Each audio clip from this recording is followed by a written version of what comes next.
আচ্ছা, আমরা দেখতে পাচ্ছি এই গল্পে বলা হয়েছে আমি আমার আত্মীয় পূজার ছুটিতে দেশ ভ্রমণ সারিয়া কলিকাতায় ফিরে আসিতেছিলাম। মানে এখানে গল্পের লেখক এবং তার আত্মীয় পূজার ছুটি শেষ করে তারা কলকাতায় ফিরে আসছিল।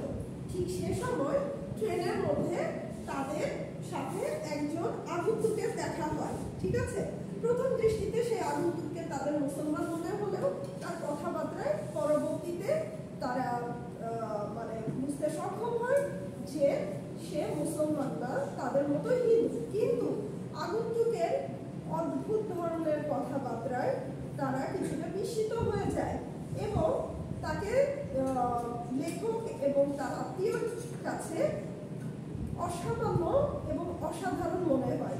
কারণ কি? কারণ এই আগন্তুক ব্যক্তিটি কখনো বেদের ভাষায় কথা বলছে, কখনো বিজ্ঞানের কথা বলছে, কখনো পার্সিয়ান ভাষায় কথা বলছে, কখনো রাশিয়ার কথা বলছে, কখনো ভারতবর্ষে ইংরেজদের মধ্যে কি ঘটনা ঘটছে এসব সম্বন্ধে কথা বলছে। মানে তাদের কাছে, লেখকের কাছে মনে হচ্ছে যে ব্যক্তিটি সারা বিশ্বের সমস্ত বিষয়ে সর্বজ্ঞানী এবং বিশ্ব স্রষ্টা যেন তার সাথে পরামর্শ করে সবকিছু পরিচালনা করছে। তার কাছে কার কাছে এসব মনে হচ্ছে? গল্প কথক বা লেখক, তার কাছে এসব মনে হচ্ছে। যাই হোক, এরপরে তারা এই অসাধারণ অদ্ভুত ব্যক্তিটির পরিচয় কিন্তু জানেনি এখনো পর্যন্ত। এই অসাধারণ ব্যক্তিটির এই কথাগুলো তারা খুব মনোযোগ দিয়ে শুনছিল এবং খুব আকর্ষণ বোধ করছিল। কারণ এখানে বলা হয়েছে যে তাদের বিশ্ব ব্রহ্মাণ্ড সম্বন্ধে জ্ঞান কম ছিল। কার? গল্পকথক এবং তার আত্মীয়ের। জ্ঞান কম থাকাতে এই অজ্ঞাত ব্যক্তিটি যা বলছে সেগুলোকে তারা সত্য মনে করছে। এবং এখানে বলা হয়েছে যে থিওসফিস্ট, আমার থিওসফিস্ট আত্মীয়টির মনে দৃঢ় বিশ্বাস হইল যে কি আমার থিওসফিস্ট অর্থ হচ্ছে যে কিনা অতি প্রাকৃত ভৌতিক কুসংস্কারাচ্ছন্ন বিষয়গুলোতে অধিক বিশ্বাস রাখে, প্রবল বিশ্বাস রাখে, তাদেরকে বলা হয় কি থিওসফিস্ট। তো গল্প কথকের বা লেখকের আত্মীয়টি ছিল থিওসফিস্ট। সে এই অসামান্য অজ্ঞাত ব্যক্তির কথায় এত মুগ্ধ ছিল যে একটা কাগজে নোট করে রেখে দিচ্ছিল। তার কথাগুলো এত গুরুত্ব দিয়ে শুনছিল, শুধু শুনছিলই না, সে আবার নোট করে রেখে দিচ্ছিল। এবং এই ব্যাপারটি যেন অসামান্য ব্যক্তিটি গোপনে তারা বুঝিতে পারিয়াছিলেন। মানে অসামান্য ব্যক্তিটি যেন এটা বুঝতে পেরে আরো বেশি বেশি কথা বলছিল, এটা বলা হয়েছে। আচ্ছা, তো প্রথমটা তো বুঝলাম, তাই না? এটা একটা ট্রেনের ঘটনা যে দুজন ব্যক্তি একজন আগন্তুকের সাথে পরিচিত হয়েছে। ঠিক আছে, যখন ট্রেনটি কোথায় আসবে, মানে স্টেশনে পৌঁছালো, সেকেন্ড ট্রেনটি আসার সময় একটু বেশি লাগবে, মানে দেরি হবে বা বিলম্ব হবে। বিলম্ব মানে কি? দেরি হবে। তো সেক্ষেত্রে যখন গল্প কথক বিছানা পেতে শোয়ার ব্যবস্থা করছিল, ঠিক সে সময় যে অসাধারণ অজ্ঞাত ব্যক্তির সাথে দেখা হলো, সেই অজ্ঞাত ব্যক্তি কি বলল? যে আমি একটা আপনাদেরকে গল্প শেয়ার করব, মানে আমার একটা প্র্যাকটিক্যাল এক্সপেরিয়েন্স আপনাদের সাথে শেয়ার করব বা আপনাদেরকে বলবো। তখন সে একটি গল্প ভাবিয়া বসিলেন। সে রাত্রে আমার আর ঘুম হইল না। কার ঘুম হলো না? লেখকের। আমরা গল্পে এই অংশে দেখি যে আমাদের গল্প কথক পরিবর্তিত হচ্ছে। ঠিক আছে, প্রথম গল্প কথক ছিল লেখক, তিনি নিজেই। এখন দেখা যাচ্ছে গল্প বলছে সেই অজ্ঞাত ব্যক্তিটি। ঠিক আছে, এরপর আমরা দেখতে পাচ্ছি রাজ্য চালনা সম্বন্ধে দুই একটা বিষয় মতান্তর। এখানে বলা হয়েছে যে অজ্ঞাত ব্যক্তিটি সে এখন তার নিজের গল্প বলছে। তাহলে গল্পটা শুরুটা শুনতে হবে। অজ্ঞাত ব্যক্তিটি বলেছে কি জুনাগড় নামে একটি স্থান, জুনাগড়ে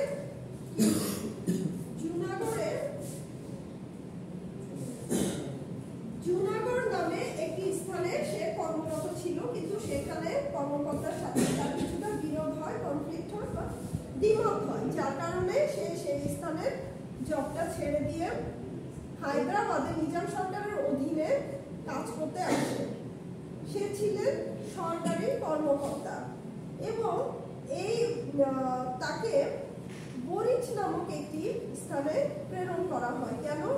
তাকে শক্ত সমর্থ সাহসী পুরুষ হিসাবে তাকে বরিচ নামক একটি দুর্গম এলাকাতে প্রেরণ করা হয় তুলার শুল্ক কালেক্ট করার জন্য, তুলার মাসুল কালেক্টর হিসাবে। কারণ তিনি ছিলেন একজন সরকারি কর্মকর্তা। তাকে তুলার মাসুল কালেক্টর হিসাবে কোথায় পাঠানো হয়? বরিচ নামক একটি দুর্গম এলাকাতে। এই বরিচ নামক এলাকাটি কোথায় ছিল? সুস্তা নামক একটি নদীর তীরে অবস্থিত ছিল এবং অরালি পর্বতের পাশে ছিল। তারপরে আমরা এখানে দেখতে পাচ্ছি বরিচ নামক এলাকাটির একটি বর্ণনা দেয়া আছে। ঠিক আছে, এরপরে এইখানে একটা পরিত্যক্ত ভৌতিক প্রাসাদ ছিল যেটি শ্বেত পাথরের তৈরি। 250 বছর আগে দ্বিতীয় সম্রাট শাহ মামুদ তার মনোরঞ্জনের জন্য এই প্রাসাদটি নির্মাণ করেছিল। এবং প্রাসাদটি যদি কোয়েশ্চেন আসে যে প্রাসাদের বর্ণনা দাও, তখন কিন্তু আপনাদেরকে লিখতে হবে বরিচ নামক এলাকার সুস্তা নদীর তীরে ওরালি পর্বতের পাশে 250 বছর পূর্বে শাহ মামুদ, দ্বিতীয় শাহ মামুদ ভোগবিলাসের জন্য প্রাসাদটি স্থাপন করে। তারপরে কিন্তু প্রাসাদের বর্ণনা চলে আসবে। ঠিক আছে, এরপর দেখা যাচ্ছে এখানে প্রাসাদের বর্ণনা দেওয়া আছে। এগুলো আমি গত ক্লাসে এগুলো সব এক্সপ্লেইন করেছিলাম। ঠিক আছে, এখন খুব সংক্ষেপে সামারাইজ করে যাচ্ছি। প্রাসাদে কি ছিল? প্রাসাদটা ঢোকার সামনে একটা স্নানশালা ছিল, সেখানে একটা ফোয়ারা ছিল, ফোয়ারা থেকে গোলাপ সুগন্ধি পানি উৎক্ষিপ্ত হতো। আচ্ছা, তারপরে সেখানে কারা বসে থাকতো সেগুলো লেখা আছে। পারসিক রমণীগণ, পার্সিয়ান নারীরা বসে থাকতো সেখানে। আচ্ছা, এখন যেটা বলেছে সাদা পাথরের উপর সেই পার্সিয়ান নারীদের শুভ্র চরণের স্পর্শ এখন আর নেই।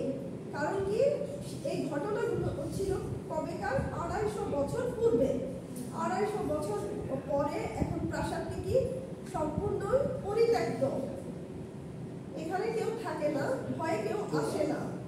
ঠিক আছে, তো এখানে এই আগন্তুক যে সরকারি কর্মকর্তা, যার নাম এখানে খুব স্পষ্ট করে উল্লেখিত নেই, তাকে আমরা ধরে নিয়েছি কি এখানে বলা হয়েছে কি তার নামটা শুরু হয়েছে শ্রী দিয়ে, শেষ হয়েছে নাথ দিয়ে।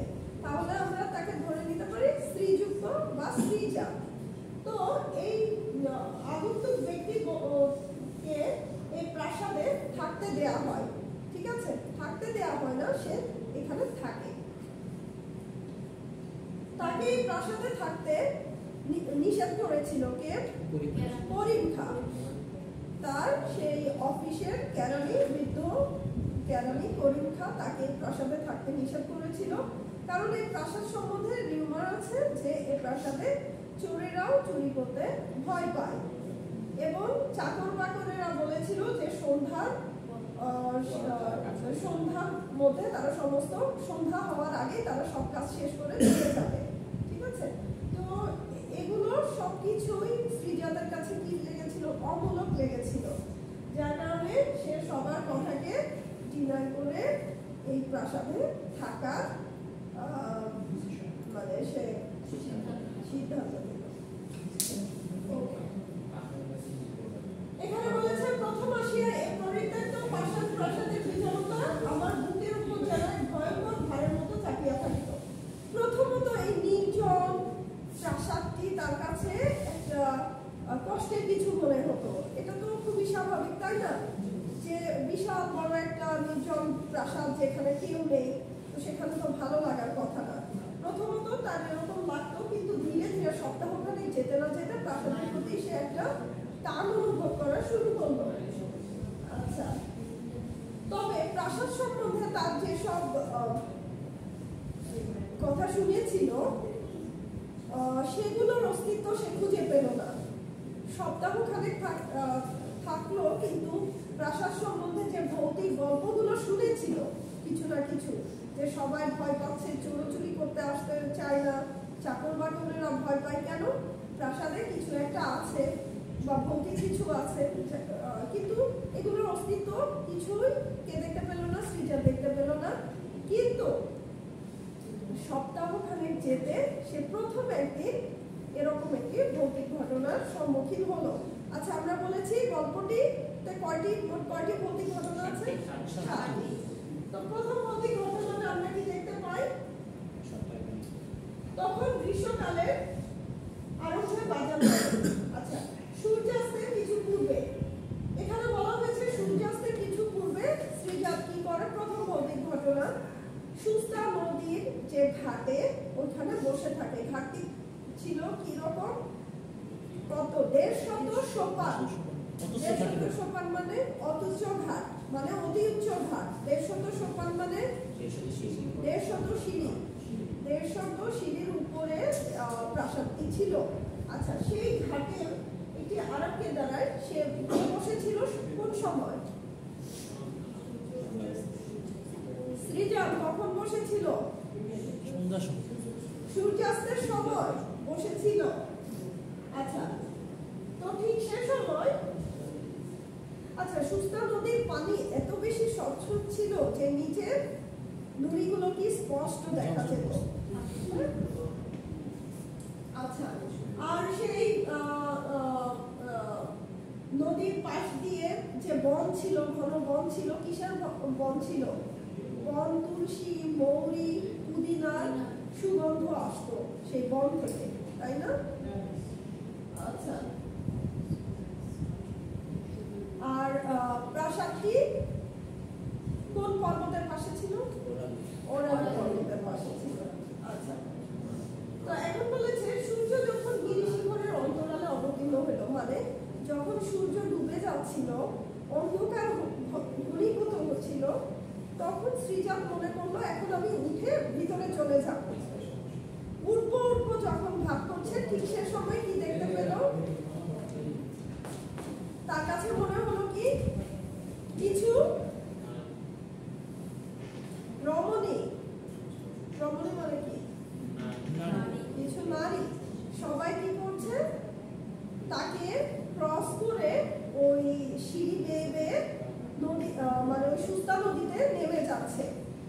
তাদের পানি ছিটানোর শব্দ, তাদের কলকাকলির শব্দ, তাদের হাসাহাসির শব্দ, সে সবকিছু ফিল করছে কিন্তু কাউকে দেখতে পাচ্ছে না। ঠিক আছে, এখানে এটার একটা সুন্দর বর্ণনা দেওয়া আছে, এগুলো আমি গত ক্লাসে পড়িয়েছিলাম। পানির মধ্যে পানি কি আন্দোলিত হচ্ছিল, পানি ছিটানোর শব্দ শোনা যাচ্ছিল, সবকিছু সে ফিল করছিল কিন্তু কিছু দেখতে পাচ্ছিল না। এবং তার ভিতর একটা কম্পন শুরু হলো, সেটা ভয়ে না আনন্দে না কৌতূহলে সে সেটাকে বুঝতে পারছিল না। আচ্ছা, যাই হোক, এটা ছিল প্রথম ভৌতিক ঘটনা। এখন আমরা দ্বিতীয় ভৌতিক ঘটনায় যাই।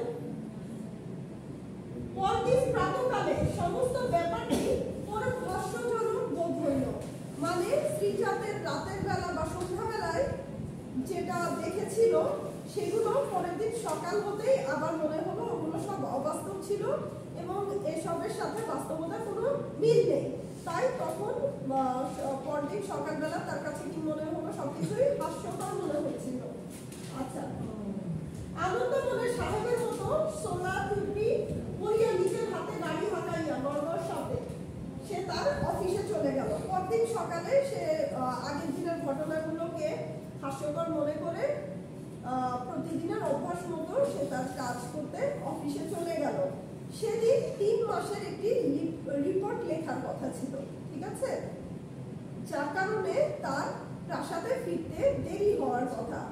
3 মাসের রিপোর্ট শেষ করে প্রাসাদে ফিরতে দেরি হওয়ার কথা, কিন্তু সে কি করলো? সেই রিপোর্ট লেখাটাকে স্থগিত রেখে দিল, স্টপ করলো। স্টপ করে সে সবকিছু ফেলে দিয়ে টমটম নিয়ে, টমটম কি ঘোড়ার গাড়ি নিয়ে সে প্রাসাদের দিকে রওনা দিল।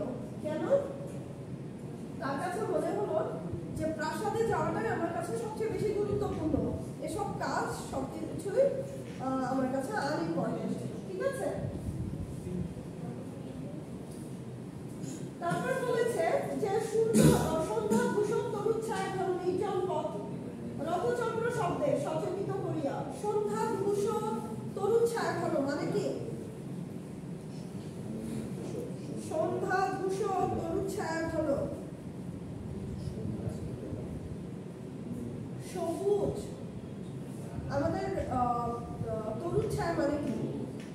তরুণ ছায়া, গাছের ছায়া বা গাছপালা, বন, এগুলো কি রঙের থাকে? সবুজ থাকে না? যখন সন্ধ্যা হয় তখন ওগুলো কি রং মনে হয়? ধূসর রং হয়ে যায় না? সবুজের মাঝে যখন অন্ধকার আচ্ছন্ন হয়ে যায়, দুটো মিলে কি একটা ধূসর রং ধারণ করে, সেটাই বলেছে সন্ধ্যা ধূসর তরুণ ছায়া ঘন। সেই পথে কি করলো? ঘোড়া গাড়ি নিয়ে সে প্রাসাদে প্রবেশ করলো। তখনও প্রাসাদের মধ্যে কি জ্বালানো হয়নি? প্রদীপ জ্বালানো হয়নি। হ্যাঁ, প্রাসাদটি ছিল অন্ধকার। যখন সে প্রাসাদের সিঁড়ির উপর দিয়ে সবচেয়ে সম্মুখের ঘরটির দরজা খুললো, তখন কি অনুভূত হয়েছিল?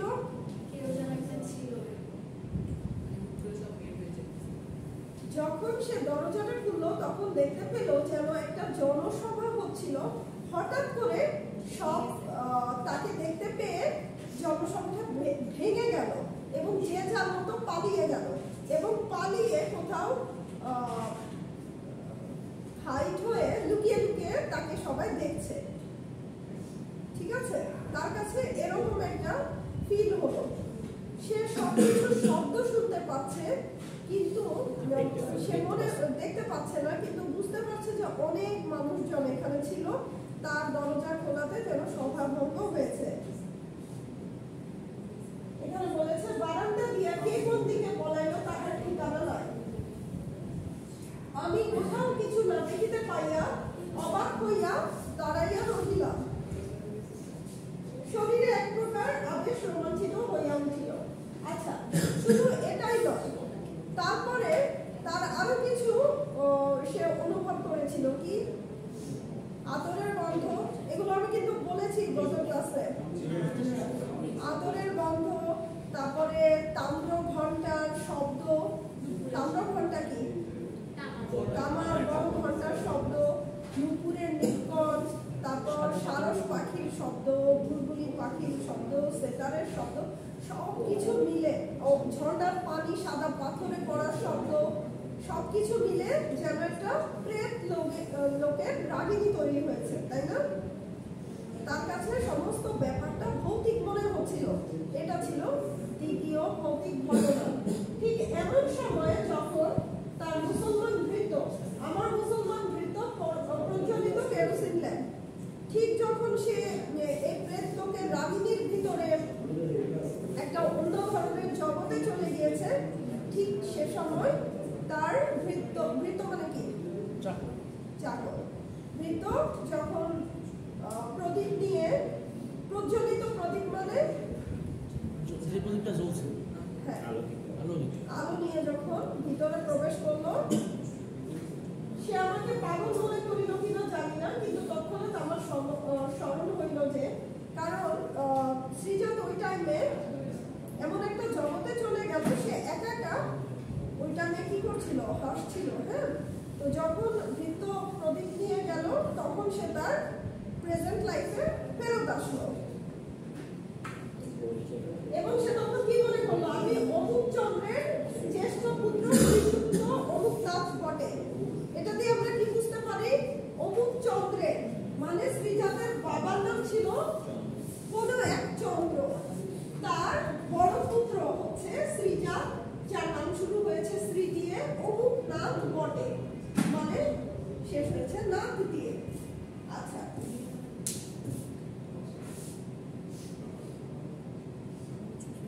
তার কাছে কি মনে হলো? আমি হচ্ছি কোনো এক অমুক চন্দ্রের বড় ছেলে, আমার আমি 450 টাকা বেতন পাই, আমি একজন সরকারি কর্মকর্তা এবং তুলার মাসুল কালেক্ট করি, তুলার মাসুল কালেক্টর। আচ্ছা, তখন সে কি হলো? বাস্তবে ফেরত আসলো, তাই তো? তারপরে খবর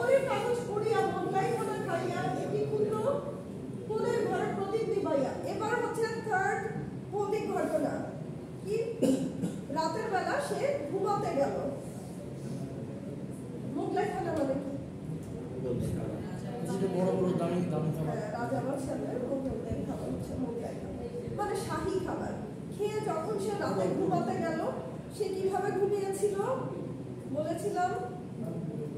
জানালা দিয়ে বাইরে সে কি দেখছিল? আকাশের নক্ষত্রগুলোকে দেখছিল। নক্ষত্রকে সে দেখছিল না, নক্ষত্র যেন তাকে দেখছে সেই দূর আকাশ থেকে। তারপর কি হলো? ওই নক্ষত্র দেখতে দেখতে কখন যেন সে ঘুমিয়ে পড়লো, সে বুঝতে পারলো না এবং হঠাৎই জেগে গেল। তার কাছে কি মনে হয়েছিল? কেউ যেন তাকে ঠেলছে। তারপরে দেখতে পেল একটা হাত, তাই না? একজন নারীর হাত দেখতে পেল। নারীর সম্পূর্ণ শরীর সে তখনও দেখতে পায়নি। একটি হাত তাকে অনুসরণ করতে বলেছে এবং যদিও সেই শতপ্রকোষ্ঠময়, প্রকাণ্ড শূন্যতাময়, নিদ্রিত ধ্বনি। শতপ্রকোষ্ঠ মানে কি? প্রকোষ্ঠ মানে প্রকোষ্ঠ মানে কক্ষ, ঘর, আর শত মানে 100। 100 কক্ষ বিশিষ্ট প্রাসাদটি ছিল এবং এই মানে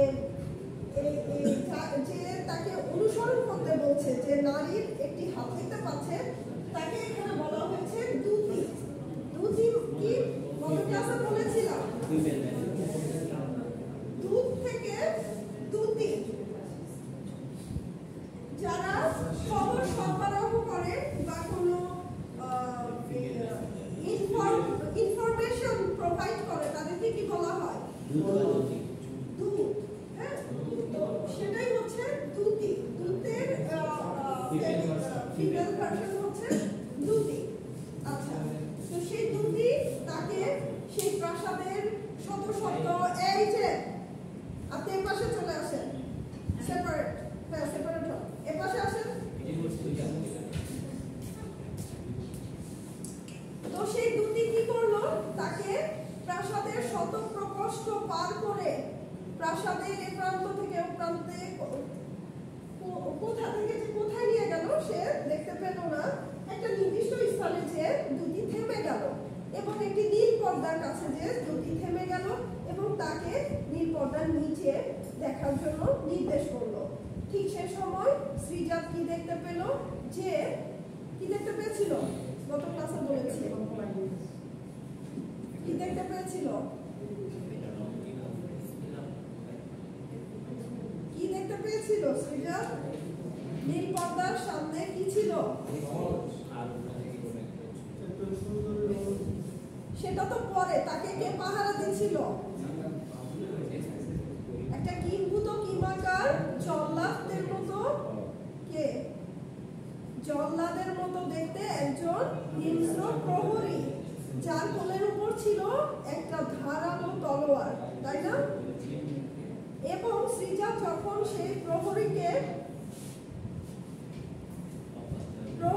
ভেদ করে যখন ওই পর্দার ওপাশে যেতে নিচ্ছিল, ঠিক সে সময় প্রহরীর কোল থেকে তলোয়ারটি পড়ে গেল এবং প্রহরীর ঘুম ভেঙে গেল এবং সেই প্রহরী পাহারাদার শ্রীজাতকে আক্রমণ করতে মানে কি করছিল?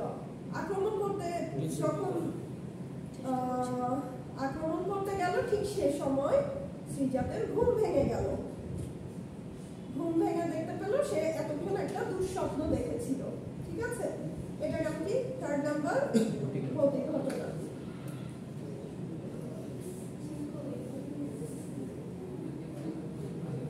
আচ্ছা, এখন আমরা এছাড়া ওই যে নীল পর্দার ওপাশে আমরা কি দেখতে পেয়েছিলাম? একজন জাফরান কালারের পোশাক পরা একটা সুন্দরী রমণী ছিল, তাই না?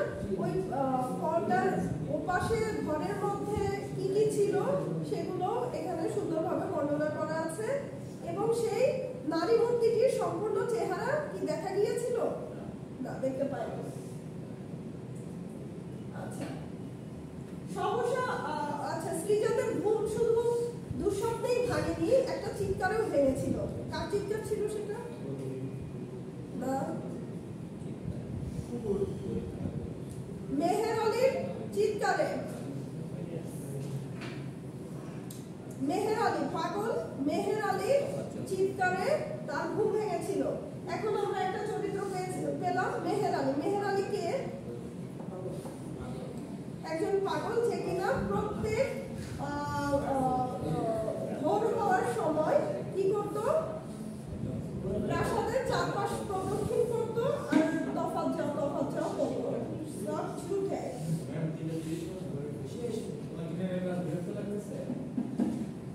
তারপরে কি দেখি? কথা বলবেন না। আচ্ছা, 3 নম্বর গেল। তারপর 4 নম্বরে আমরা কি দেখতে পাই? এই 3 নম্বর ভৌতিক ঘটনার পরে আমরা দেখতে পাই শ্রীজাত মনে করলো যে এই প্রাসাদের ভিতরে কিছু ইতিহাস লুকানো আছে, কিছু আনটোল্ড স্টোরি আছে, যেগুলো বিচ্ছিন্নভাবে এই প্রাসাদের চারপাশে ঘুরে বেড়াচ্ছে, বাতাসে উড়ে বেড়াচ্ছে। তো শ্রীজাত চাইল কি এই বিচ্ছিন্ন অংশগুলো সম্বন্ধে জানতে, এবং শ্রীজাত মনে করলো কি শুধুমাত্র স্বপ্নের মাধ্যমে বা ঘুমের মাধ্যমে এই বিচ্ছিন্ন অংশগুলো সম্বন্ধে আমি জানতে পারি। তার ভিতরে এক ধরনের আকর্ষণ তৈরি হলো, যার কারণে শ্রীজাত কি করলো? প্রতি সন্ধ্যাবেলায় নিজেকে ঠিক 250 বছর পূর্বের কোনো এক ব্যক্তি হিসাবে নিজেকে পরিপাটি করে সাজগোজ করতো, মানে নিজেকে ডেকোরেট করতো সে 250 বছরের কোনো একটা ব্যক্তি হিসাবে। করার পরে সে ঘুমাতে যেত। তো 4 নম্বর ঘটনা হচ্ছে, একদিন সে একটি আয়নার সামনে দাঁড়িয়ে যখন পরিপাটি হচ্ছিল, ঠিক সে সময় আয়নার ভিতরে একজন নারীর কি দেখতে পায়? রিফ্লেকশন দেখতে পায়। তারপরে যখন সে ঘাড় ঘুরায় তখন দেখে যে নারীটি অদৃশ্য হয়ে গিয়েছে। ঠিক আছে, এটা ছিল 4 নম্বর। 5 নম্বর ঘটনা কি ছিল, যেখানে আমি শেষ করেছিলাম?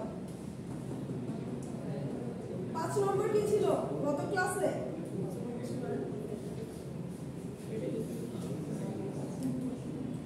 এই পর্যন্ত পড়িয়েছিলাম গত ক্লাসে? গত ক্লাসে এই পর্যন্ত